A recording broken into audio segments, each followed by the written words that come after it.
മരങ്ങൾ ധാരാളമുള്ള ഒരു ഒഴിഞ്ഞ സ്ഥലത്ത് അവർ എത്തി. ഈശോ പറഞ്ഞു, എൻ്റെ ചുറ്റും വന്നു നിൽക്കുവിൻ.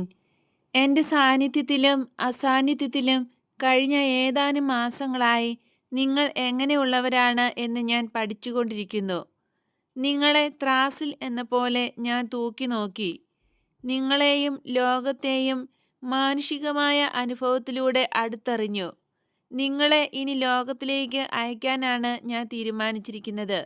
അതിനു മുമ്പ് നിങ്ങൾക്ക് വേണ്ടത്ര ഉപദേശം നൽകേണ്ടിയിരിക്കുന്നു. ലോകത്തെ കരുണയോടും വിവേകത്തോടും നേരിടുന്നതിന് നിങ്ങൾക്ക് കഴിവുണ്ടാകണം.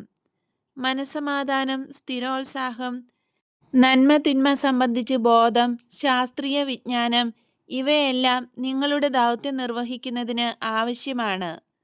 വേനൽ ചൂടിൽ പാലസ്തീനയിലെങ്ങും ദീർഘദൂരം യാത്ര ചെയ്യാൻ പറ്റില്ല. അതുകൊണ്ട്